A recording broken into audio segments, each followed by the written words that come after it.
What do you do with the world's most precious resource? Reclaim and reuse it with water recycling technology.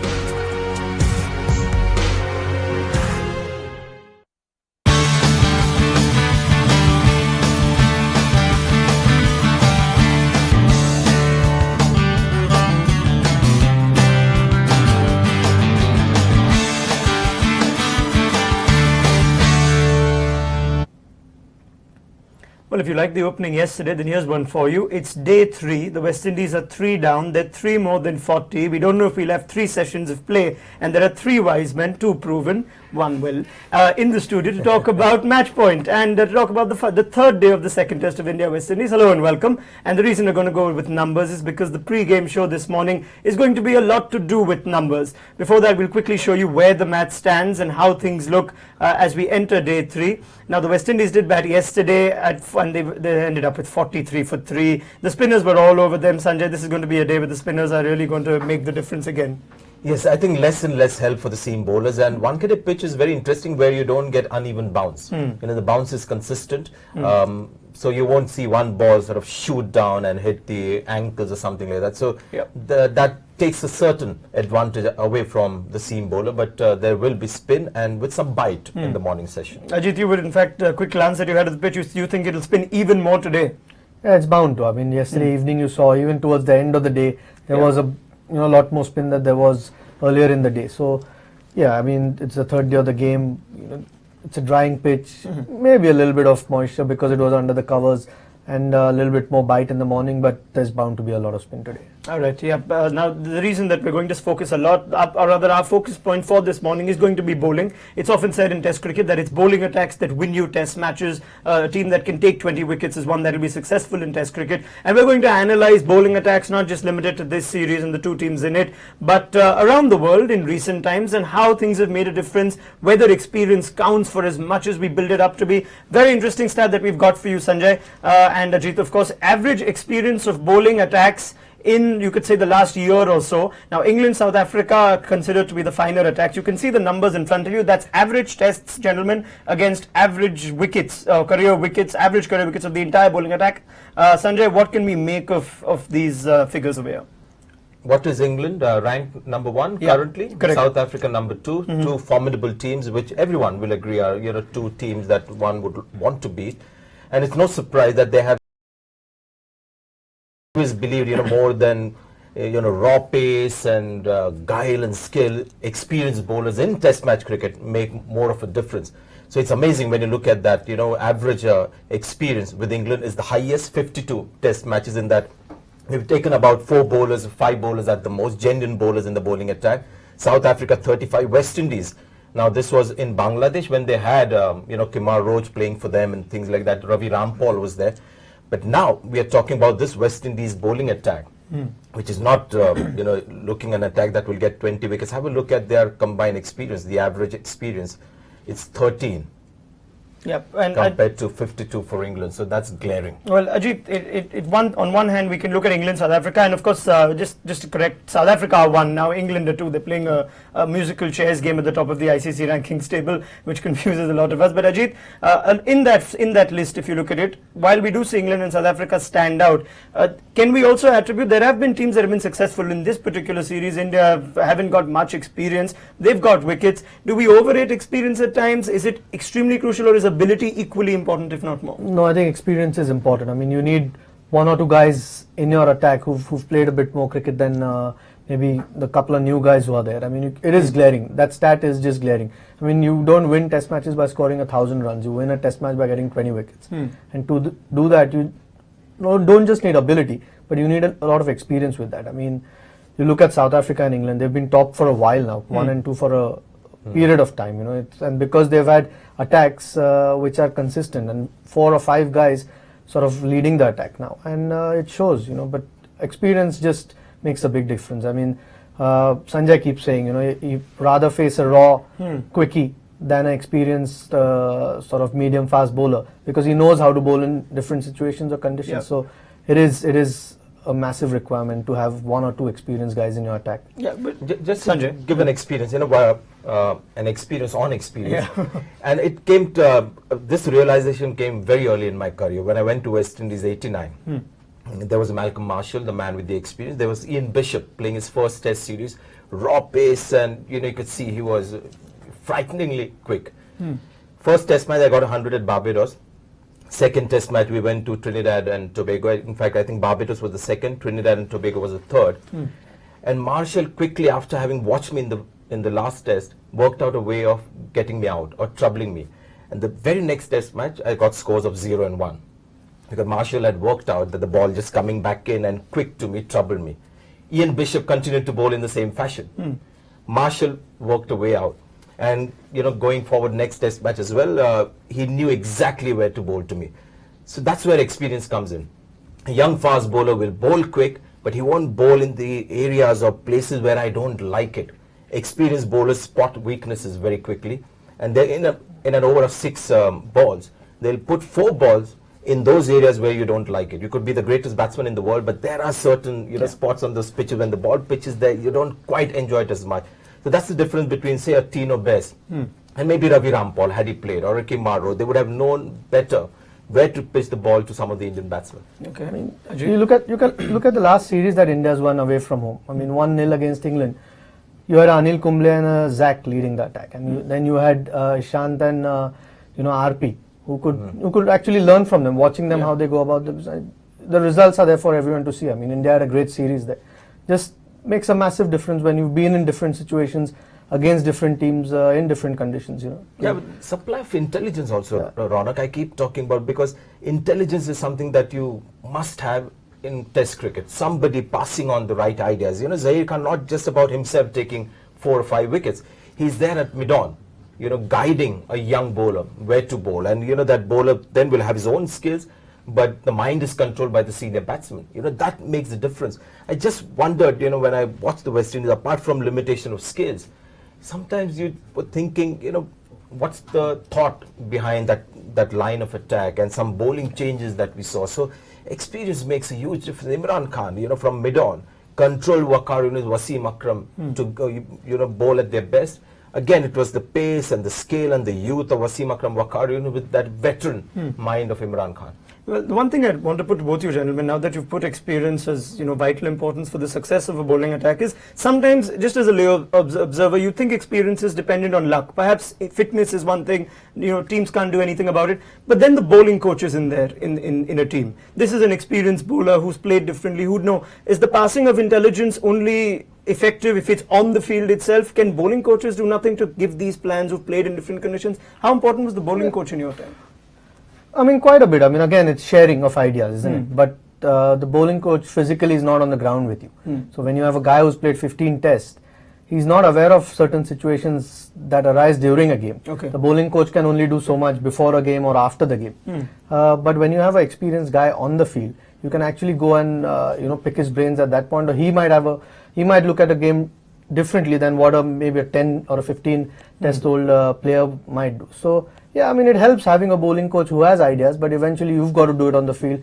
And if there is an experienced guy with you there, it makes a massive difference. Also, I think priorities. If a cricket board, marks down what their priorities are. If Test cricket is the priority, then you'll think a bit like England. Why have they got an experienced bowling attack? Because they've managed to keep their experienced bowlers fit for Test matches. I think there is planning involved. South Africa, Dale Steyn, Morne Morkel are generally fit for a Test match because of excessive cricket. And if you're not thinking and just getting your players, playing every match, very often your senior player or that experienced bowler may not be fit enough, and you end up, having 3. They look rather fit in that picture. That's an interesting one we've got for you with Steyn and Morkel. Is frightening there. Yeah, you were going on, Sanjay, how they reserve the bowlers for Test cricket. Yeah, that's where the planning is important. And if you decide that Test cricket is priority, then you rest some of your senior bowlers and have them fit for the Test matches, which generally gives the cricket team the reputation that they want. If you're a #1 Test team, you'll be respected by the world. West Indies won the World T20 Championship. But look at how we are looking at West Indies cricket today. Yeah, well, on that West Indies point, now we are talking about coaches, and one thing, Ajit said on how the bowling coach is in on the field, that passing of information, in this era where, a 12th man comes onto the field for anything literally, you've got to notice Gibson lying in the West Indies dugout. He's the coach himself. Bowler who's been around, is it that hard to foresee that somebody sitting in, doing all the technicals, like we worked out on match point, where the West Indies need to bowl, why doesn't it come across to the fielders? Surely some part of it is also to do with the execution of the bowlers on the field and their ability to execute? Yes, but maybe they're executing exactly what they have in their minds. But what if the intelligence is not good enough? There was one instance, if you remember, Bob Woolmer was communicating with Hansi Crony on the there was that audio thing that they came to light for the first time. And I really thought, after a while, that it's not such a bad thing to have, because if it's going to enhance the game of cricket, that you have somebody who's really a sharp cricketing brain watching from the outside and advising the captain or the bowler directly. But finally, what you want to see is quality cricket. So if there is I'm just imagining, somebody like Tino Best running in it, he's got somebody in his ear telling him exactly what to do. Might be interesting, futuristic, but that's what Imran Khan could do on the field. I mean, I've heard of stories where Waqar Yunus wasn't allowed to bowl a ball coming back in. Imran would dictate it. I want you to bowl all 5 balls outside the off stump, nothing into this guy. Now that's something a bowling coach or a coach can't do from the outside. So there are advantages of having those people on the field. Yeah, well, that's why coaches are always frustrated. I mean, they can only do so much from outside. Yeah. I mean, once you're on the field, it's much easier to control the game. Well, let's see if the coach was ever frustrated with you, Ajit. I want to know, when you played for India, anything that a bowling coach told you probably in the middle of a game or in the build-up to a series that helped you, that made a difference? No.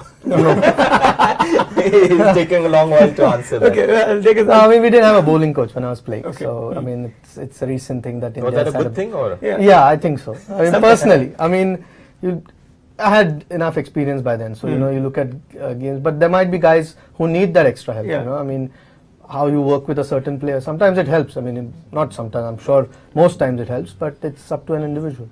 Does it so happen that when the coach is missing, or in the absence of bowling coach, the senior most bowler becomes the ex officio bowling coach? Did you ever share that role, and did you pass anything on to other younger bowlers, or did you learn something from a senior bowler in your time? A lot, I think. Shri when I played, as I said before, he had been around for a while. So just watching others. I mean, I think if you can pick up things, it's much easier than. And obviously, when you need some advice, you obviously approach someone who's more experienced than you. Yeah. So I looked at bowling that way. I think you learn watching from others, and always you have chats with not just your teammates but guys from other teams and try and learn from them. I think that's probably the best way to learn. Okay. I must tell you something where Ajit Agarkar is involved. We are talking about sharing experiences. Imran Khan had a big impact on me. So when I became the captain of the Mumbai team, I wanted to be like Imran. So I would be from the slips telling the bowlers exactly what to do, because I felt I have the necessary experience. I have played international cricket. I can advise them better. And then Ajit Agarkar comes as a young bowler into the Indian team, and I quickly realized that this guy had a good mind of his own. So very often, I would be sometimes at mid-off and he'd bowl 2 balls outside the off-stump, and I would want something to happen, something different. I would say, what are you planning to do? And he said, planning a bouncer. Good. And I realized that he was a very, good thinker of the game, knew exactly where to bowl. So he was one of the guys that I left alone, didn't give him too much advice. Would it be a little annoying to have somebody at mid-off telling you every time what to bowl? You don't have, the imagination of your own on what to do. Is that something that you'd like if someone was in your ear every ball telling you exactly where to bowl? Yeah, sometimes, maybe. Sometimes. Depends on who it would be. But again, no, maybe not. But some bowlers like that. Yeah. Some bowlers like that. True. Having a chat to mid-off and mid-on all the time. I mean, every time they walk back, they have a chat. I did that every now and then, not regularly. So it depends on an individual. Some people maybe need to throw around ideas even when they're bowling. I wanted to be left alone when I was bowling. Wasim Akram actually tells a story where, and it's true, it happened on the field, and people at home would be amazed that these great bowlers could do things like that. Yeah. During that Imran Khan tuition classes on the field, there was one instance, I think, where a bowler just before he was about to bowl the next ball, just waited there, and Imran was saying, bowl. And he said, no, you didn't tell me what to bowl.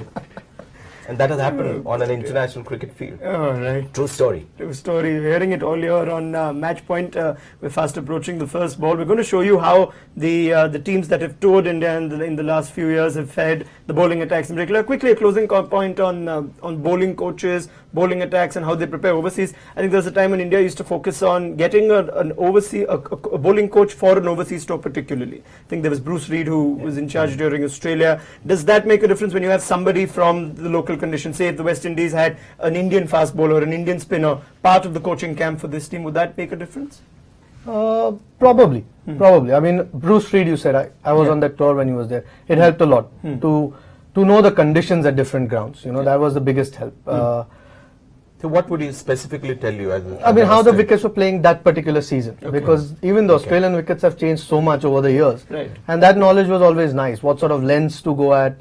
You know, going from India, it's the same for the West Indies. Well, West Indian wickets aren't that different now to Indian wickets. But you encounter completely different conditions when you go abroad. So the lengths change so much.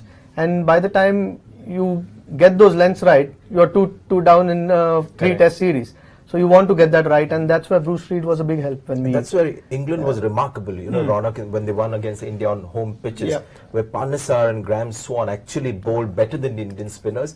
I don't know where they got their intelligence from, but they bowl like all those spinners, domestic spinners in the past who would see a turning pitch and would just stop thinking and just bowl in one place and let the pitch do the rest. So it was just brilliant watching Panesar and Swan bowl the way they did on Indian turning pitches. All right, well, you're hearing it here on Matchpoint. We're going on to all the bowlers around the world and what makes a bowling attack really click. Now, if we are to look at the bowling attacks that have toured India in the last few years, probably going back even to a decade, and compared it to this West Indies attack. Now, I've got some names over here with me, if I may have the liberty to just share with you. I'm throwing out names, and you can decide on whether the names strike out what numbers would immediately come to mind. Let's go back to perhaps Australia 2004, gentlemen. That's a time when you had McGrath, Gillespie, Kasparovich, Vaughan, Nathan Horitz. Australia won the series 2-1.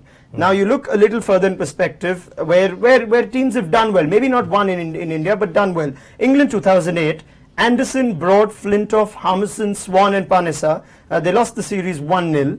Then there was Sri Lanka 2009, Kulasekara, Velagedra, Damika Prasad, Muralidharan, Herath and Mendes. So this is where the Sri Lankan bowlers did struggle. Even Murali, they lost the series 2-0. Now if you look further, West Indies 2011, this is the last time the West Indies toured, of course, when we had the dramatic test match in Mumbai. Roach, Rampal, Edwards, 3 key bowlers that they miss, and Sammy, Bishu and Marlon Samuels is included. Shillingford in that bowling attack would have made a big difference, and who knows, how that test match would have turned out. But you're quite right. I mean, when you look at all those attacks, if you look at a team which came in with McGrath, came in with Flintoff, came in with Harmison, these kind of bowlers tend to do well. Is it no surprise that the experienced bowlers did better when they toured India? Not at all. I mean, I'm sure they've been on Indian tours before that particular trip, where they've sort of learned from someone who was leading the attack at that point. So when they came back, that experience definitely helps. I think there's one exception when you looked at that list of the average experience of bowling attacks that we saw. There's one where the average experience is not that great, but India had a great result against Australia, 4-0. But we know how India won that series. It was about turning pitches, and we had a guy like Ravindra Jadeja, Ashwin putting the ball in the right place. So sometimes, obviously, with every rule, there's an exception. Also, the 3 names that I just mentioned for the West Indies, Roach, Rampal, Edwards. Now, these are bowlers, perhaps not very experienced, but reasonably experienced in Test cricket, but they've missed these 3 bowlers. Yeah, when Rampal was ruled out for the series, I said, oh no, this series is going to take a bit of a hit. And then Kumar Roach, before the first Test match when, I was unfit.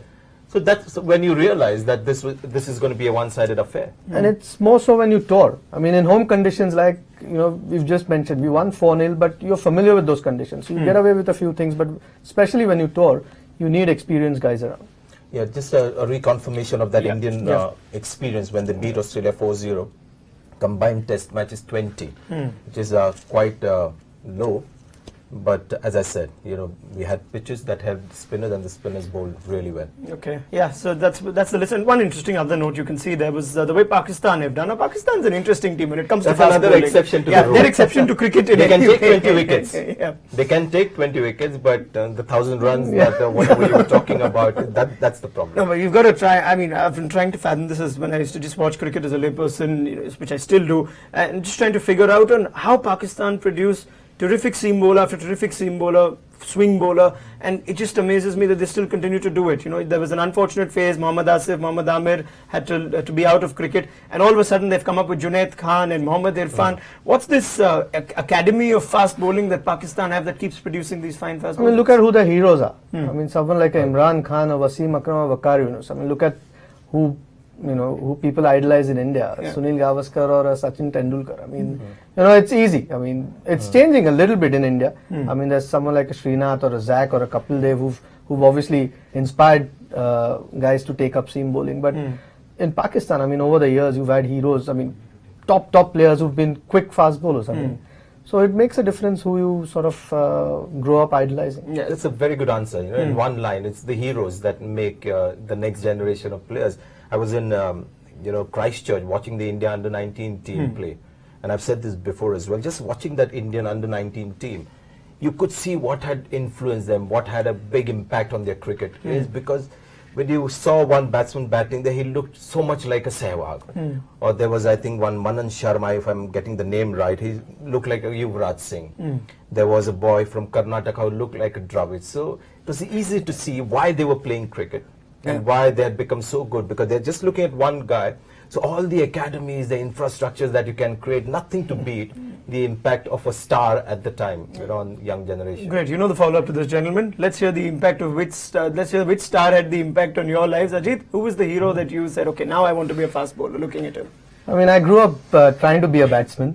Fortunately, it worked out the other way. Look, I mean, Sunil Gavaskar was the biggest name then. I mean, I liked watching Viv Richards, obviously. When it came to bowlers, well, you didn't follow, but someone like a Michael Holding, you always heard a lot of things. You didn't watch as much TV. But it was the batsman who I sort of always looked up to, because I wanted to be a batsman at that point.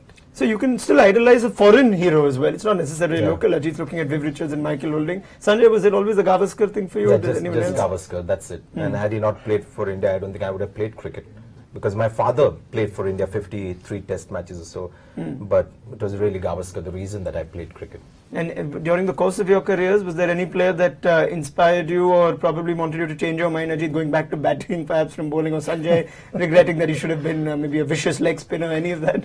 The impact of a current player? No, I think I've been very fortunate that I turned out to be a bowler. I mean, look at the guys who were playing for Mumbai at that point. I would have never got in the Mumbai team. Okay. Imran Khan, I mean, after that tour of 89 to Pakistan, that's the man I just completely got bowled over. And later on, obviously, there were quite a few, but these are the guys, Sunil Gavaskar, Imran Khan, the two big, my gods. Gods, all right. But given the current ODI conditions, you'd be happy to be fortunate playing in that time as well? Would you have fancied a go with these ODI rules, shorter boundaries, and only so many fielders inside?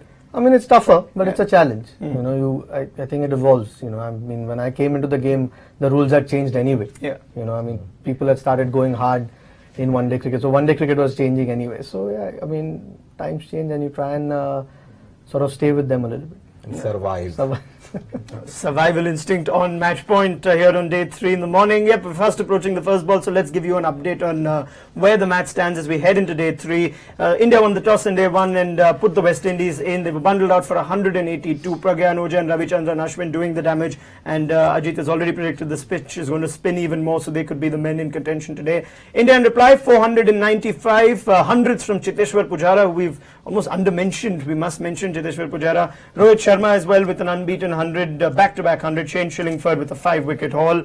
Sachin Tendulkar 74 in what could be his final innings. And well, then the West Indies, second innings 43 for 3. This is where they'll resume. You'll probably have Chris Gayle and perhaps Marlon Samuels after night watchman Tino Best was also dismissed, and probably that was the lowest point in his career if his expression was anything to go by. The West Indies trail by 270 runs, gentlemen. I see the Indian team walking out and Tendulkar out there with the captain, Dhoni, and I'm thinking what an emotional moment. He won't show it. but a guy who loves to be on the cricket field. Yesterday as well, I saw him, after he'd finished batting and he had come out to bowl, he was taking that ball and rubbing and so much into the game. And here again, you'll see him, he'll be talking to the bowlers. He's going to miss all this. He's a guy who's always the first one to come on the ground, last to leave. All of us are in a hurry, let's leave. He said, I mean, even today, after 24 years, I mean, he still keeps doing the same thing, which is the remarkable part about him. That's, I mean, as Sanjay said, I'm sure he's going to miss it, but hopefully he enjoys the day today. And he will. Well, let's hope for that. Let's hope that all of you enjoy the day today as well. As Sanjay said, he's going to miss all of this. We're pretty sure about one thing, all of this is going to miss him as well. We'll see you at lunch on day 3 at Match Point. Until then, do enjoy the cricket. We'll be back very soon. Thank you for watching. Bye-bye.